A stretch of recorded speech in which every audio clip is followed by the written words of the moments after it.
Hi, everybody. Thank you so much for joining us for HolzChat 6. We have two awesome guests that we have worked together with on their amazing educational program.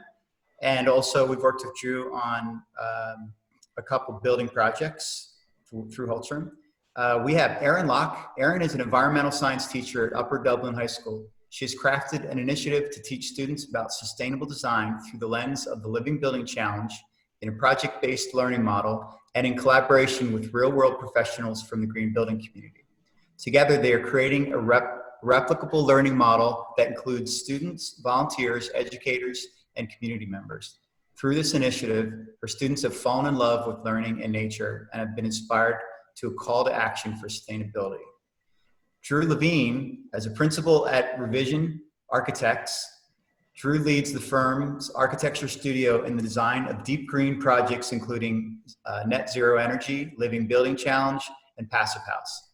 His childhood in the Appalachian Mountains, Bauhaus education at Virginia Tech, early architectural career in San Francisco, and his years working at MGA Partners in Philadelphia have formed the foundation for Drew's practice of architecture. Today, he draws inspiration from nature, the craft and science of building, the creation of places for people to thrive, and the power of grassroots community education and organizing to create positive change.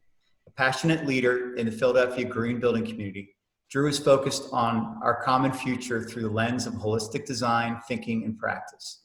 For his demonstrated experience in green architecture and his commitment to sustainability advocacy, Drew was recognized with AIA Philadelphia's 2019 Young Architect Award and as a 2020 ILFI Living Future Hero. Thank you very much for joining us today, guys. This is going to be fun. We love this topic. We love anytime you connect education with sustainability. I hope you enjoyed this pre-recorded 1-hour session that will be followed by live question and answers with the guests. During the pre-recorded session, please send your questions through the question and answer chat. And if you have any technical difficulties or any questions other than that, you can send them through the chat. Okay, so thanks Erin and Drew for joining us here on HolzChat 6. What's really exciting about this chat is that we were able to come into your classroom and witness firsthand what you're doing and how the students respond to this way of teaching, this way of learning, and just kind of by your goal of bringing professionals into your classroom, and the students can see firsthand and learn from professionals about sustainability and construction. It was just very visible how that teaches them in a different way, and they respond very, very positively. And we really want to hear more about how that works, how you came up with the idea, and what you do. But Drew, can you maybe give us an overview of the Living Building Challenge to start out with? The Living Building Challenge, for anyone who doesn't know about the Living Building Challenge, it is it's three things. It is a philosophy. It's a way of thinking about the human relationship with nature, and specifically through the lens of our built environment. It is an advocacy tool. It's a platform by which we can work to change our relationship with the natural world. And it is also a certification system. It is an ecosystem, so to speak, of certifications that extend from products within the building industry to buildings and neighborhoods and sites and landscapes. And soon it will also even be looking at food. It also addresses our organizations. There's a way to kind of think about equitable organizations as well. So when we think about Living Building Challenge, it's really, we use nature as our guide. And we know that nature builds to its available resources. It's rooted in place. It's equitable, it's diverse, and it's beautiful. And so when we start to think about buildings within this context, we kind of break it down into a number of different lenses of sustainability. So we're specifically looking at place, water, energy, health and happiness, materials, equity, and beauty. So the Living Building Challenge is it's a program that's run by the International Living Future Institute. It is an international program. We do have a local group in Philadelphia, and we are a community within Green Building United. And for those who aren't aware, Green Building United is our regional green building organization. And the Living Building Challenge community within Green Building United, we kind of do a bunch of different things. We do educational programs and tours. We go to, we visited a couple living buildings that are in our region. We focus on policy and advocacy. We participate in demonstration projects. These are real projects for real clients where we get design professionals around the table with clients trying to solve Living Building Challenge. And it is a holistic and integrated framework. And so it's a way of kind of teaching through doing. And then the reason why we're here today, and very excited to talk with you all about this, is about our youth education initiative. And really this kind of emerged because we're tired of talking to adults. No offense to anyone here. And the reason why is, like, we know that continuing education is important for professionals, but most adults have already kind of determined their path in life. They've made a decision to go into a particular industry. Most of us here today, we're all in the design construction industries. And our goal, what we found, is that it's really difficult to change the industry from the inside out, because we're all kind of doing our thing. We've made our choices. And the goal with our youth education initiative is to really expose young people to what sustainable design and construction is and get them excited about it, because we know that to tackle the really hard questions and challenges in front of us, that we need the best and brightest. And so the goal is really, as a mentor of mine put it, to sow the seeds for the future. So with that, I'll pass it over to Erin, and she can talk a little bit about project-based learning and what she does. Thanks so much for having us, first of all.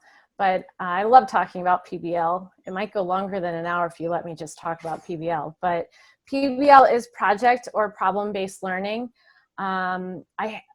I hesitate a little bit to call it project-based learning, because we've all done projects in school, and I don't want people to think it's like an arts and craft project or a poster that you do at the end of a unit. Projects are, if you think of it this way, they're like the dessert at the end of a unit. It's like the special treat that you get to do after you've learned everything.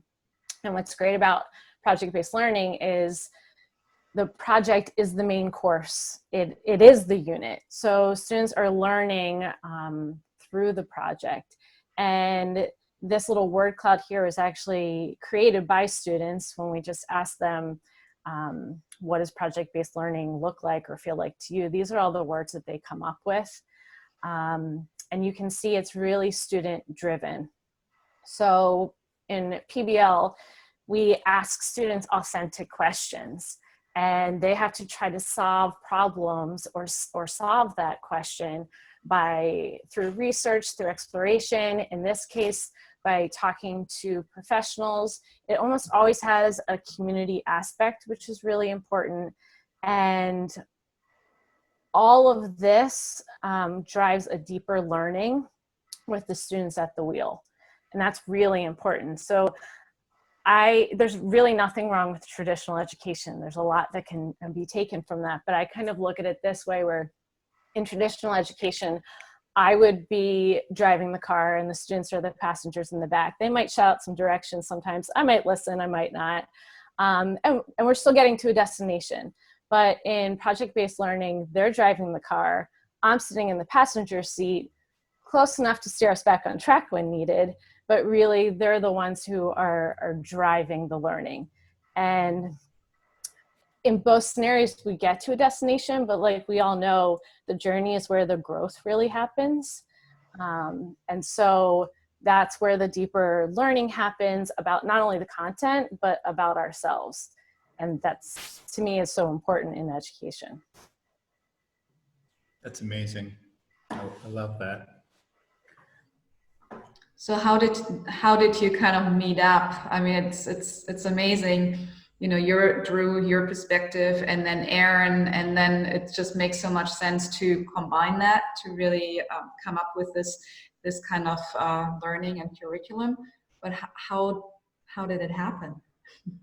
So it was kind of a fortuitous meeting that we had at the beginning of our initiative, when we said, yeah, we want to go start talking to young people about, you know, Living Building Challenge. We didn't really know where to begin, and we ended up going to a Green Schools Expo in Jenkintown, Pennsylvania. And Erin and her students happened to be there, and they were you know, there were a bunch of different schools there with students who were showing some of their work as it related to sustainability. And we had a table set up where we were talking to people about Living Building Challenge. And so we met there, and we continued to have some conversations. And, you know, when we kind of entered the world of public education with this kind of crazy idea, we were very daunted by a perception of red tape that we would have to work around.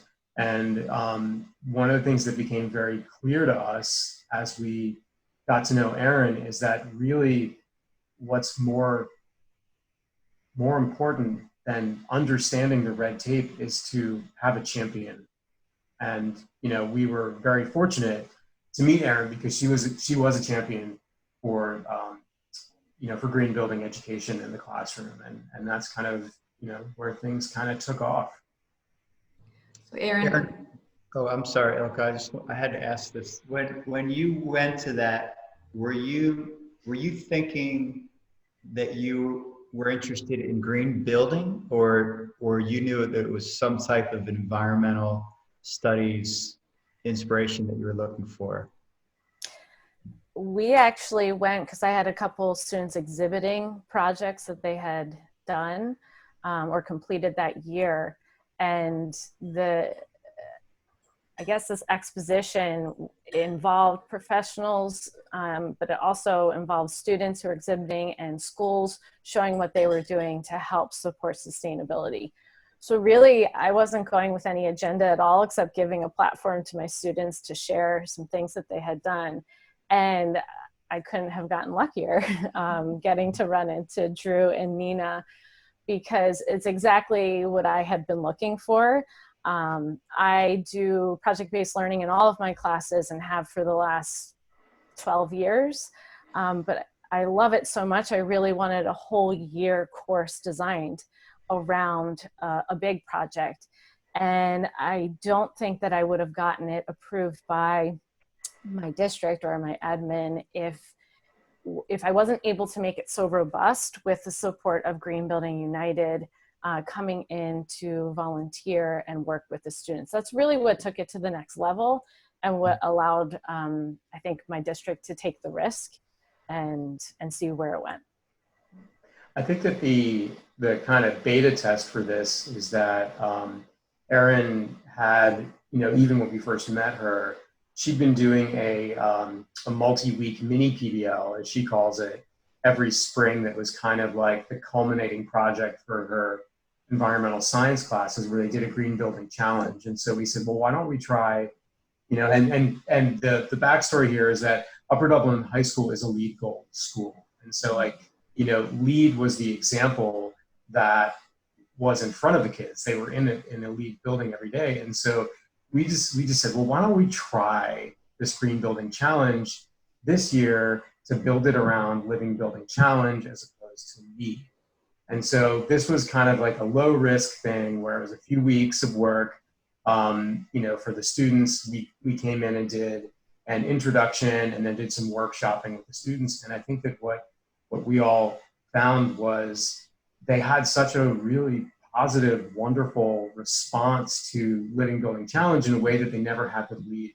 I still remember one of the students said to me, and we quote this all the time at revision now, one of the students, and probably a sophomore in high school, said, "What's great about this is that LEAD is about buildings and Living Building Challenge is about us." Mhm.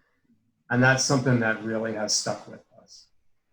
Well, there are just so many more things to think about, right, and to consider, and that are actually personal to everyone. I mean, it's the same with Passive House. We came in as volunteers to talk about, I think one time we talked about energy a little bit, and then we also talked about materials. And the energy part, it was definitely fun explaining things, especially coming from always talking to professionals. And there's like a certain understanding. You kind of jump right into, okay, these are the materials, and just kind of deeper conversations. And then sitting with the high school students was very, very interesting to us, because it was just kind of, once you realize that they're students, so they just don't have all that background knowledge. So you really kind of took us a moment, or for me, to just kind of sit and think, okay, I really have to start with, what is insulation? What does it do? Can I compare to a winter coat? And what is an airtight layer? What can we compare to that, so that it's really easily understandable? So I think for us on the volunteer side, it was also an amazing experience. But I guess what I was going to say is, if you just look at energy as Passive House, it's just still somewhat abstract. But I think Living Building Challenge, there's talk about beauty, or I'm sure you're going to talk a little bit more about how your project is set up. But there's one project one that we participated, where students had to pick their dream location. So it's kind of about location, and it rolls into biophilic design, and how you as a person respond to the environment and the built environment. So I think in that way, Living Building Challenge with all these different pedals is just a lot more accessible, especially for students at that age. Yeah, I want to just add to that one thing, and then we'll get back to you telling us about you, but just about like Ilka and my experience with you guys and this project. First of all, I want to take the course with you, Erin. I want to be your student. Anytime. Second of all, even though I agree with Ilka that it was really like we kind of had to recalibrate, because we're so used to talking to clients and professionals about green building. We're always kind of gauging what their background is and what their perspective is, but it was definitely a different to come in with students. But on the one hand, they seemed to be way more like hungry and engaged than most, especially than a lot of the tradespeople that actually have to be implementers. But they also had this background, because when we came in, we came in at different points, so it was really cool to watch the level of sophistication in the questions and preparation that these kids did in this program, especially towards the end, it was mind-blowing. And it absolutely surpassed the knowledge of sustainability over like 98% of the professionals that I deal with, even some of them that claim to be green builders and green professionals. So, and then the final thing I want to say is, I wonder, Erin, when you met Drew at that conference and you guys started talking about how cool it would be, to use Living Building Challenge, I wonder if you knew at that time that the Living Building Challenge internationally is, without any question, the most difficult building certificate that's ever been conceived. There's so few that actually follow all the way through it, but it inspires projects even if they don't. And it's an old medal badge if you're even involved in a project that completes it. So way to go, taking on the most challenging building certificate that exists, which is probably why it turned out so amazing. So, well, when I met Drew and Nina, and they were telling me about Living Building Challenge, because I had never heard of it before, I definitely did have a thought of, really? Is this really possible? Can they really do that? But I was quickly won over. And something came to me as Ilka was speaking, that I think why PBL and LBC go so well together is that PBL teaches the whole student and LBC looks at the entire design. And they were just both coming from the same place. Yeah. That's amazing. Yeah, I think that there's kind of like a natural link between Living Building Challenge and education. I think that we've seen this both in the education work we do in the community, the Green Building United community, but also in the classroom, because it is it's not linear, and it is very holistic and multidimensional, and it kind of you have to think one way and then think another, and put those pieces back together, and then go grab something else and figure out how that influences. So there's like a push and pull of all these different pieces, you know, because you might say, oh, well, we're going to cover our roof with PV panels to make energy, but then it's like, oh, wait, we need to use our roof to create some habitat for nature, right? Or we need to use it to grab water. And so there's all these kind of like, you know, pieces that you need to kind of balance out. And it's really this kind of integrated systems thinking it just lends itself very well to educating people, whether they're adults or children, because it really gets you out of your comfort zone of your kind of like linear way of working or learning. And, you know, to address the really complex challenges of the world around us, we have to have integrated systems thinking. Yeah. So what did this class look like over the course of the year? We have been lucky enough to kick off the year by taking a green tour of Philadelphia. Obviously, not all of the different areas, but we usually hit maybe 5 stops or so, which really inspires the kids, gets them excited, and also shows them the reality of things put in action. So this is the Temple Tiny House that we were able to see this year. So the best part of the field trip for me is that it kicks off right at the beginning of the year and shows the students what to expect from the year, that not only does sustainable design actually exist and exists around them, and makes them start looking. You know, they start really paying attention when they go out into their own community to see some of these things that surround them. But also the interaction that we had with so many different professionals just in one day, because when we would go to the different sites, we would have an expert and often somebody who actually worked on the project talk with the students. So they immediately got connected to that bigger community right from the beginning.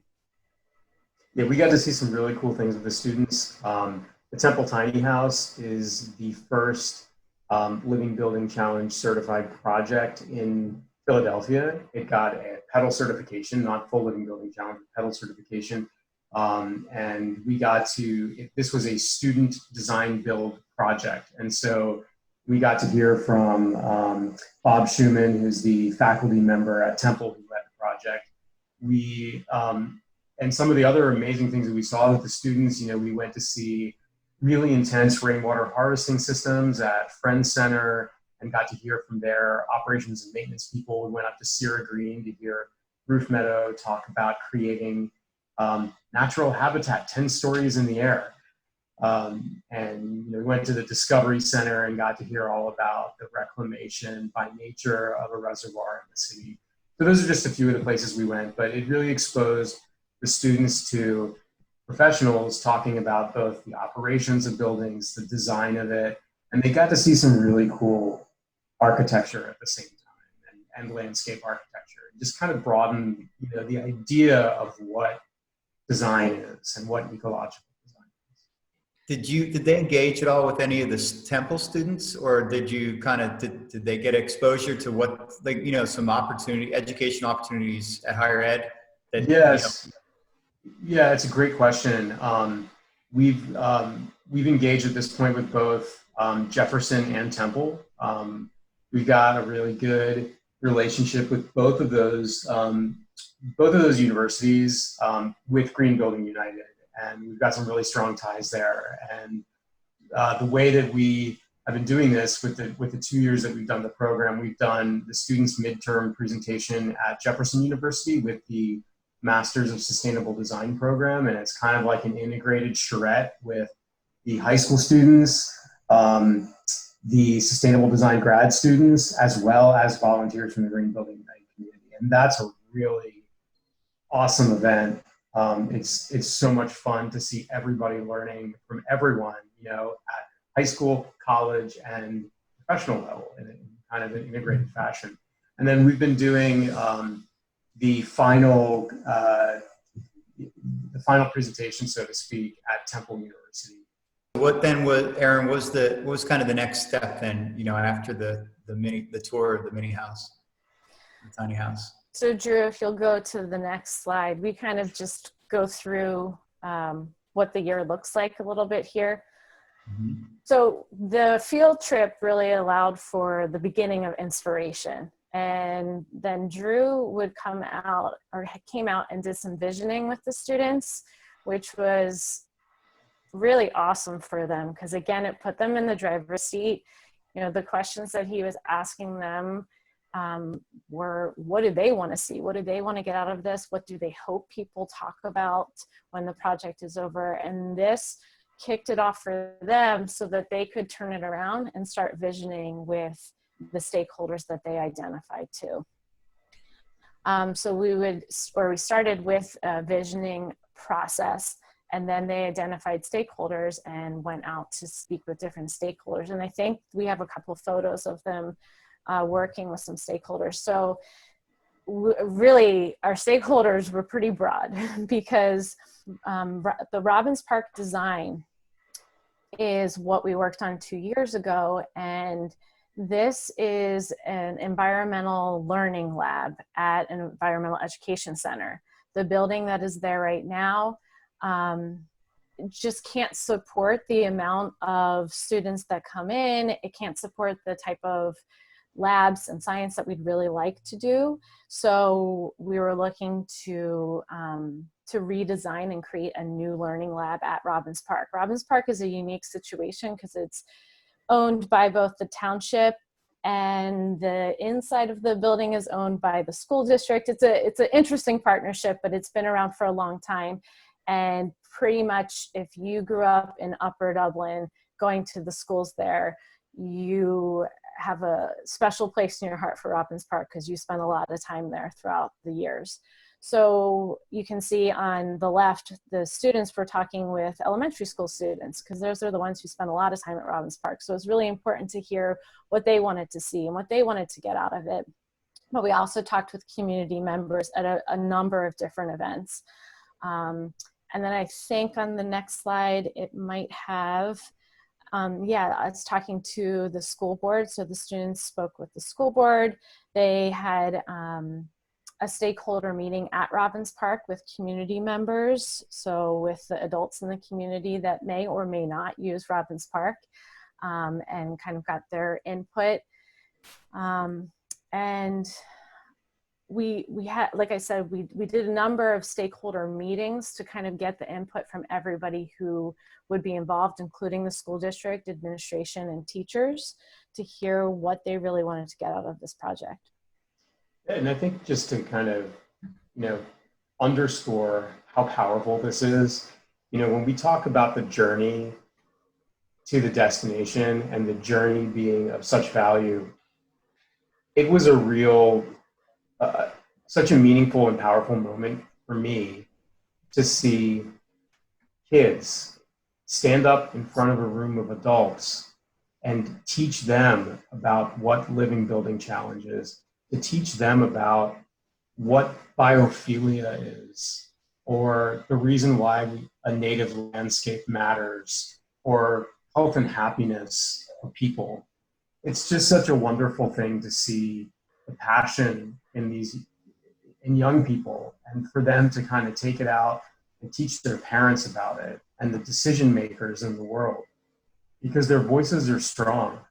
And, I think that One of the things that we're very fortunate from a timing perspective was the youth climate justice movement, which happened a couple of years ago, and like Greta Thunberg, right? I mean, you want to talk about the power of youth to change the minds of adults. You know, it's one thing to see Greta on TV, you know, in front of the UN, but we were seeing like these kids in front of the community getting people excited about something that they didn't even know existed before they walked into the room that day. Mm-hmm. It was a really, really powerful thing. So cool. I would love to have seen that. And actually, Drew, the next slide was one of my favorite meetings that the students had. That was with the building and zoning officers for our township. So that was a really interesting meeting because they definitely had not ever heard of Living Building Challenge. It's not what they're normally dealing with. And the kids blew their minds with some of the things that they were asking. Could we do this? Can we get around this regulation with this? So that was definitely a learning process for both of them because this, you know, they came in with their stack of code just to show the students how many regulations there really are. So that was, to me, that was one of my favorite meetings to see. Ilka and I know what those meetings where you're talking to an approving party about sustainability, which they have never really thought about. So they're already interesting meetings. And then you put kids in front of that. And I bet that was crazy to watch. Yeah, It was. It's much harder to say no to a kid than it is. Yeah, I know. I may have to invite a couple kids to some of those meetings for us. That could really work. Absolutely. They truly were very receptive, and they really genuinely wanted to work with them to figure out how to get some of these things working. So that was really neat. Very cool. The rest of the year, you know, obviously this is kind of all integrated, but a large portion of the year was about twice a month. We would have professionals from Green Building United who volunteered their time to come in and kick off a pedal. So I think, Drew, if you go to the next one, I think it might be people we recognize there because we have Ilka and Steve there. I think they were kicking off the materials pedal. And we would do this in all different ways. You can see there we have they brought lots of samples. So a lot of times it was the kids getting some background information, but then also seeing and working with some of the either the tools or the supplies, and then asking lots and lots and lots of questions, because the next step that they had to take was to try to implement it into their design. So that, you know, this first introduction would happen, the kids would try to implement it, find lots of problems on how to do that, try to research, reach out with questions, and then we would meet back about 2 or 3 weeks later and try to workshop the design that they came up with the professionals again to help them point them in the right direction, or say, this is a great thought, but did you think of this? Like Drew was talking about before, you make one decision and it has a domino effect on the 5 you've made before. So what was really great was each pedal, it looked a little bit different. So like I said, for this one, we saw, since it was materials, we got our hands on a lot of stuff. But I think if you go to the next one, Drew, that's with water. And, you know, we did some actual hands-on activities with the students so that they could, this is them looking at different substrates for a green roof.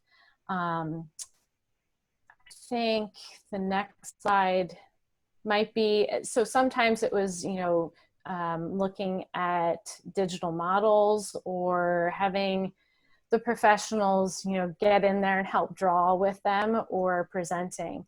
One of the things that we put into the program this year that I really liked and the kids really responded to was every time a professional would come to present, they talked about their why. Why did they get into the work that they're doing? The students have really grabbed onto and found that the why is super important always, and it really should come before any of the what. And that really helped because they always, they're thinking about what's their career going to be. So to be able to hear how somebody even got to where they are and why helps them to start thinking about what their future might hold. That's awesome. I see David Solomon there. Mm-hmm. Yeah. David was showing the kids how to build and manipulate an energy model. That's really, awesome. yeah. That is so cool. Another thing that was great. I was going to say, all of this was great with professionals coming in because I'm not an expert in any of this. I can help introduce things to students. I can help them explore and research, but it really means so much more when experts can come in and talk about their craft. And they get sick of hearing me talk anyway, so they want to interact with somebody else. But the other thing that I can't provide, and I think if you go maybe 2 more slides, I can't provide the tools that you use in the field. And so for them to be exposed and then to these different tools, but also to see that there are scientific tools used in all kinds of careers was really important to me and then to the kids. I think the next one has one too. Yeah, this, I really love that they got to see for themselves some of the equipment and the tools that are used in the design world, rather than just seeing a picture of it, when they're doing research. That is awesome. Wow. So what kind of, I know Ilk and I we absolutely loved all of those interactions, and we love to continue in the future. What was some of the feedback from some of the other volunteers and professionals that came in? It's so I would say the volunteer experience has been remarkably consistent, and that everyone was amazed, right? At the experience. And what's so great about it is that, and Ilka, I think you mentioned this earlier, we're used to talking to each other about this stuff, about green building or energy, and we tend to go pretty fast because, we're all kind of speaking the same language. And what has been kind of that, what everyone on the volunteer side has found is that they really had to clarify their message when we bring it into the classroom. And everyone has said, it was really great for me to actually step back and clarify my message about energy or water or habitat. And it's something that I think as professionals, when we're going, day in and day out, 80 miles an hour, we're not stopping all the time to think about well, what is the message? What are we trying to say? So I think that, on that side, the professionals have found personal value in the preparation and the speaking about things. When we go out and talk to the Passive House community or the Living Building Challenge community about something, we're speaking about it one way, but when we go speak to someone who doesn't know about Passive House or Living Building Challenge, we have to change the way we speak. And so I think it's good for all of us to be able to do that. But I think that more so than that, the experience of collaborating with the students and watching something click, watching their eyes get really big about something, was for all of us, it's really hopeful to see young people get excited about this and to think that, yeah, this is the future of our industry. These are the people who are going to be working in our offices in another few years. And the passion and sensitivity and intellect that they bring to the table. I mean, you guys were saying earlier, the understanding that these kids have of these integrated systems is amazing. I saw one student draw a closed loop water diagram for a net zero water building and site, which I guarantee you that almost every architect out here in the green building community can't do. So it's just so hopeful and encouraging to see the excitement. And I think that for all of us, it reinforced why we do this, because it really does matter, and it really does, change the future. We're actively changing the future for these kids and for, for the profession and for the communities that our buildings and our building projects serve. Yeah, I think that's what's so amazing about this, you talked about planting a seed, and you can just absolutely see it. And these kids will never, ever go back. I mean, that's the thing. Now it's in them, and they will always know what they've learned, and they will never, ever think about it a different way. And they will be, kind of educating other people. Yeah. And I just wanted to add what I thought was just amazing, especially coming to the final curriculum or the final kind of presentation at the end, was just the different way of them presenting information.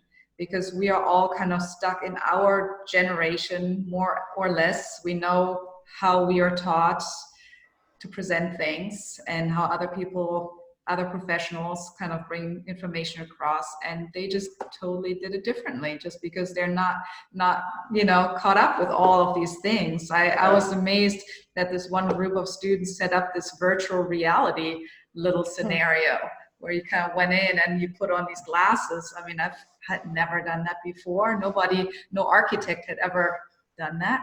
So I think that's kind of amazing, that this kind of mixture of getting all this information, learning about it, but really combining it with the other stuff that they know and they learn that we actually don't, just because we're a different generation. Yeah. And you know what? We learn so much from these kids, because as professionals, we're serious, right? And these kids love to have fun, right? Whenever they present, they find a way to make it exciting. And, it's like every time, they go to their midterm or their final, we're sitting around like, what are they going to do? Oh my gosh, they're going to pull it together. And then they come to these presentations with something we never could have dreamed of, right? Yeah. Like they turned it into like a circus, right? Where we went through different activities, or it's a game show, right? I mean, and they have so much fun with it, and it kind of reminds all of us as professionals that we need to have more fun with what we do too, because the joy of what we do and the optimism and the hope is more contagious than being serious. Well, and also they have to reach, or our mission is to reach people, right? So, and they are probably a lot more successful that way, reaching people than we are. Yeah. So how did they react to this whole program? What is their feedback? From the students? Yeah. It's overwhelming. I don't even know where to start, but I think, very simply put, we have 8 students returning next year to take the class again. So I think that's a pretty big, good testament to how they felt. They were very sad to go from being immersed in a PBL course for the entire year and then going back to kind of traditional learning for all of their courses, and couldn't wait until the district approved for them to take the course again and to further their project. Not only because they wanted the PBL experience, but to be honest, the students have really taken ownership of the work, and they care. They want to see Robbins Park happen. They truly care that this is not just something that they put a lot of work into, told a lot of people about how great it is, and then let it go. We had, when we went virtual this spring, I have students from last year, so they're not even taking the course this year, but we were supposed to be going to the Schuylkill Center to do a youth climate action summit, and we were going to be, the students were going to be talking about the project, what they did last year and where they're hoping it goes next year. And it got canceled. And they were like, but wait, well, what else can we do? Can't we do it virtually? Is there some way, another way that we can keep this going? Because we don't want to wait until next year. And they're not even taking the class. This is just on their own time. So especially when we're talking about teenagers, I think that says a lot. Yeah. So basically every high school should do this, right? Yeah. So is that the plan? How are you going to increase the amount of high schools that are going to do this? Yeah. What is the big plan for this partnership? What is your plan? What's your plan? Get this out. That was a very smooth segue there. Everyone wants this, yeah. Yeah, so we've actually, this summer, we have a focus group of volunteers with Erin, and we're trying to really kind of figure out what this next step is. And it is a pivot.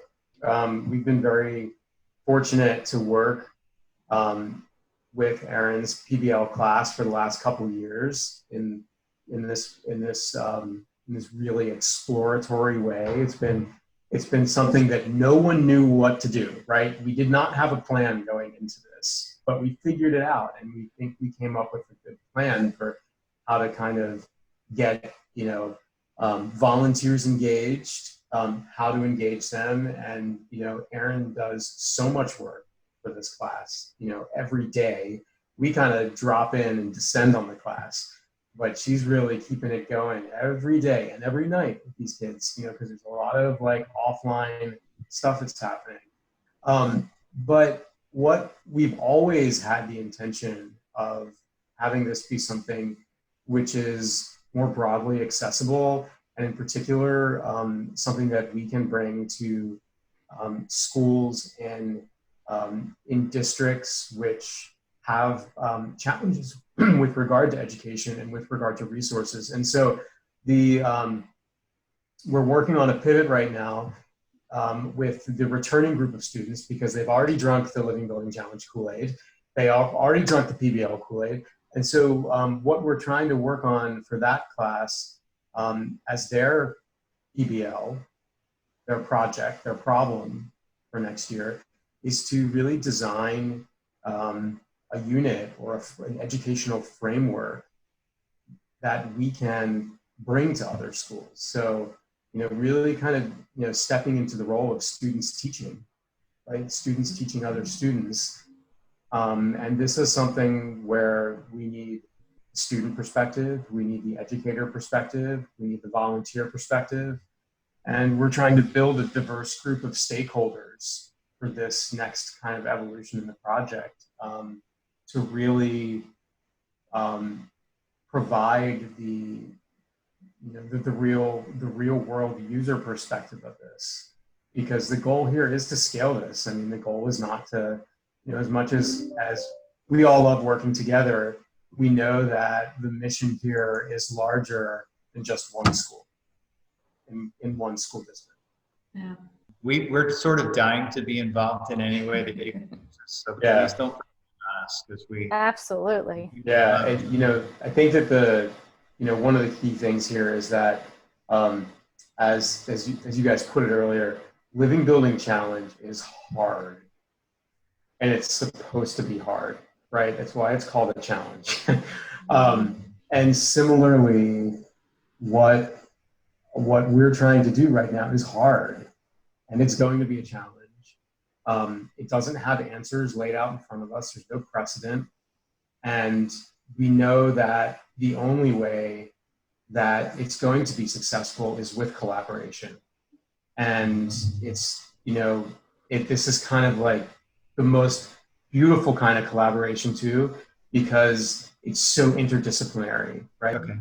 All right. Thank you so much. That was really great conversation. And now we're gonna move over to the live webcast and take some questions for everybody who's been watching. Please put your questions in the question and answer. You can also chat to us, and we'll see you in a second here. Thank you, guys. Thank you. wanted to say that it's a two-way street in terms of the hope, because I really think that the professionals that have worked with the students throughout the year are giving the students a lot of hope. And it even goes beyond sustainable design. It really gives hope for their future as a whole. It's given them so much confidence and opportunities to stretch and expand their brains and who they are as people. So I really think that it's very much a two-way street, that I think the students leave with a lot of hope too. Yeah.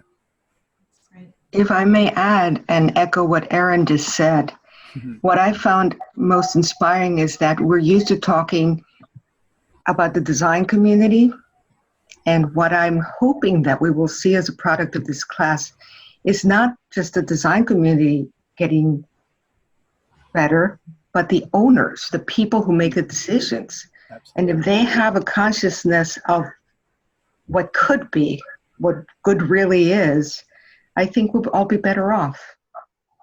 Yeah. Yeah, they bring it back into the home, right? They're bringing this back into the household, inspired and shaking it up. Yeah, some of their parents aren't always so happy with with me and them but they actually always come around, and there's been a lot of changes in a lot of those houses. Mm-hmm. Yeah. Good trouble. That's the good trouble, right? Vera, what was your, do you have anything else to add? I mean, Wilke and I kind of shared just how, like, we can't wait to get back in the classroom with these guys. We're actually really just wondering when we're going to be called back, you know. But do you have anything else to share about because I know you were quite a bit more involved even than we were, and I just wondered if you have anything that you can share just to let people know what an awesome, you know, it's not a duty, it's an opportunity for us. I mean, what was your experience? I would just echo what I said before. I found that every time that I went there, I have to re-examine what I was going to say, because I tend to get tongue-tied. But then I realized I left there every time feeling so inspired and hopeful. Yeah. They're ready to learn. They're eager.